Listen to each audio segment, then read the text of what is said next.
hak asasi mereka itu, kemudian juga prosedur hukum yang harus dilakukan itu betul-betul dilakukan secara transparan dan sesuai dengan kaedah-kaedah hukum yang berlaku. Terima kasih rekan-rekan wartawan. Assalamualaikum warahmatullahi wabarakatuh. Pertama, saya ucapkan terima kasih atas kehadiran rekan-rekan wartawan semua dan terima kasih juga atas kesabaran menunggu kami melaksanakan rapat dari jam 9 sampai dengan jam 12.30 tadi. Dan rapat kali ini diselenggarakan merupakan rapat koordinasi Kementerian Koordinator Bidang Hukum, HAM, Imigrasi, dan Pemasyarakatan terkait dengan langkah-langkah koordinasi yang kita lakukan untuk menentukan langkah-langkah selanjutnya dari berbagai peristiwa yang terjadi, aksi unjuk rasa, demonstrasi, dan sebagainya yang terjadi pada akhir Agustus yang lalu. Dan kami ingin memastikan bahwa langkah-langkah penanganan terhadap kegiatan masyarakat tersebut telah dilakukan sesuai dengan koridor hukum dan penghormatan terhadap hak-hak asasi manusia. Rapat hari ini dihadiri oleh banyak sekali kementerian, hadir juga tadi Menteri PPA, Menteri Perlindungan, Menteri Pemberdayaan Perempuan dan Perlindungan Anak, kemudian juga wakil-wakil kementerian, beberapa wamen juga hadir. Hadir juga Wakapolri, hadir juga Irjen TNI, hadir juga Wakabin, hadir juga beberapa lembaga, dan di samping itu juga hadir juga Komnas, beberapa komisi nasional, Komnas HAM, Komisi Perlindungan Perempuan, Komisi Perlindungan Anak Indonesia, kemudian Komisi Nasional Perempuan, dan juga Lembaga Perlindungan Saksi dan Korban. Kami ingin mendengar semua laporan dan juga pandangan dari mereka semua dalam mengantisipasi perkembangan yang terjadi.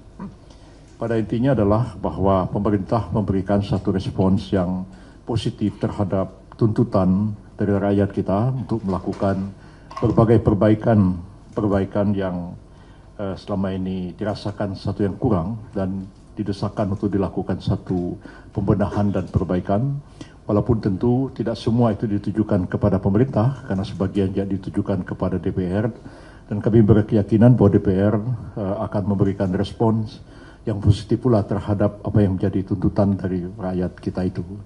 Terhadap tuntutan yang ditujukan kepada pemerintah, tentu pemerintah akan memberikan satu respons yang positif ke arah itu, walaupun tidak semua dari tuntutan itu dapat segera diwujudkan oleh karena memerlukan waktu, antara lain misalnya perbaikan terhadap peraturan perundang-undangan yang ada, menunggu pemilihan umum tahun 2029 dan seterusnya. Tapi hal-hal yang memang segera dapat ditindaklanjuti, hal-hal yang segera dapat direspon oleh pemerintah sekarang ini adalah saatnya bagi pemerintah untuk menjelaskan kepada publik respon apa yang dilakukan dan kemudian langkah koordinasi apa yang dilakukan. Terhadap pembenahan aparatur pemerintah, ya, terutama aparatur penegak hukum, itu menjadi komitmen bagi pemerintah untuk terus melakukan perbaikan dan melakukan pembenahan sehingga betul-betul aparat penegak hukum itu menjalankan tugas sejalan dengan koridor hukum yang berlaku dan juga mengedepankan aspek penghormatan, pengakuan, dan sekaligus perlindungan terhadap hak-hak asasi manusia. Dan kami akan teguh memegang prinsip ini, dan karena itu penegakan hukum itu terhadap mereka yang diduga melakukan satu tindak pidana, baik itu penjarahan, baik itu pembakaran, baik itu perusakan, baik itu ancaman terhadap keselamatan orang lain, akan dilakukan satu langkah hukum dan tindakan-tindakan hukum yang tegas. Begitu pula terhadap aparatur penegak hukum yang melakukan ketidakprofesionalan atau melakukan kesalahan di lapangan, pemerintah juga akan mengambil satu tindakan tegas. Dan kita ketahui bahwa sudah berlangsung sidang etik terhadap 7 orang anggota BRIMOB dan telah menyampaikan satu kesimpulan bahwa terhadap 2 orang yang sudah disidangkan itu mereka telah melakukan satu tindakan yang tidak profesional dan telah diambil juga satu putusan etik terhadap ketidakprofesionalan dalam menjalankan tugas tersebut. dan terhadap 2 orang yang sudah diberikan putusan etik itu selanjutnya akan diambil satu langkah hukum pidana. Jadi kalau kemarin saya mengatakan tidak tertutup kemungkinan akan diambil langkah pidana, hari ini dari rapat ini sudah diterima satu laporan dari kepolisian bahwa terhadap 2 orang yang tidak profesional itu akan dilanjutkan ke persidangan di peradilan umum, akan didakwa sebagai pelaku tindak pidana. Jadi masyarakat harus mengetahui perkembangan ini, bahwa pemerintah tidak saja mengambil langkah hukum yang tegas kepada warga masyarakat yang bersalah, tapi pemerintah juga mengambil satu langkah hukum yang tegas terhadap aparatur penegak hukum yang melakukan kesalahan di lapangan. Kemudian terhadap korban-korban yang terjadi selama aksi-aksi unjuk rasa yang terjadi beberapa waktu yang lalu itu, pemerintah menegaskan bahwa pemerintah bertanggung jawab atas semua itu, terhadap mereka yang luka-luka, ya, terhadap mereka yang menderita sakit akibat berbagai kejadian. Ya, pemerintah mempunyai komitmen ya untuk menanggung pembiayaan mereka yang dirawat di rumah sakit, ya, yang dilakukan baik oleh kepolisian, mereka yang dirawat di rumah sakit Polri dibebaskan dari biaya perawatan, begitu juga terhadap mereka yang menjadi korban di daerah-daerah, semuanya ditanggung oleh pemerintah daerah sehingga tidak menjadi beban bagi keluarga mereka yang menjadi korban itu.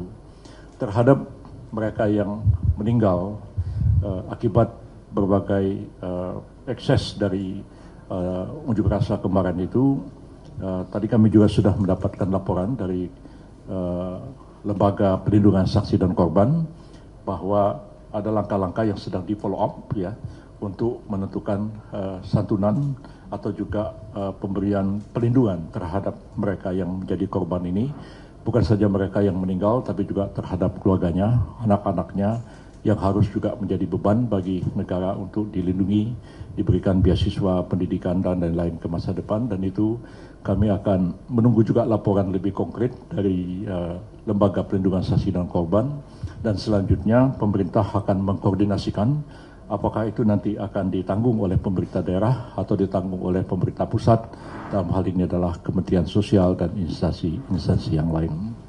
Itu hal-hal yang ingin saya kemukakan. Di samping itu juga kami sudah mendapat kepastian tentang mereka yang ditahan, dan nanti Pak Wakapolri akan menjelaskan lebih detail. Tapi sementara ini sebagian besar dari jumlah lebih daripada 5.000 ya Pak ya, itu sudah ada 4.800-an sekian yang dikembalikan ke rumahnya masing-masing.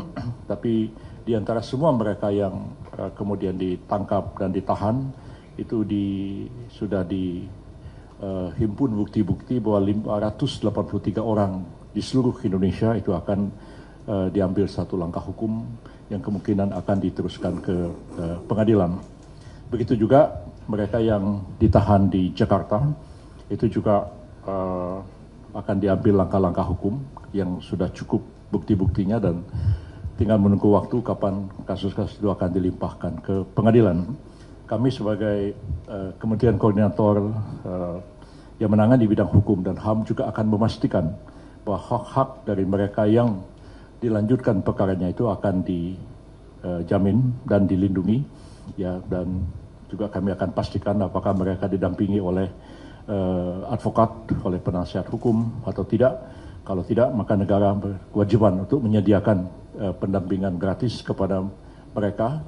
Begitu juga selama mereka ditahan, apakah hak-hak mereka, HAM mereka dipenuhi atau tidak. Apakah mereka cukup diberikan cukup makan 3 kali sehari, apakah mereka itu orang tahanan yang manusiawi dan sebagainya. Itu kami harus memastikan hal itu. Jadi seluruh hak-hak mereka itu akan dilindungi, dijamin, dan proses hukum itu kami jamin akan berjalan fair.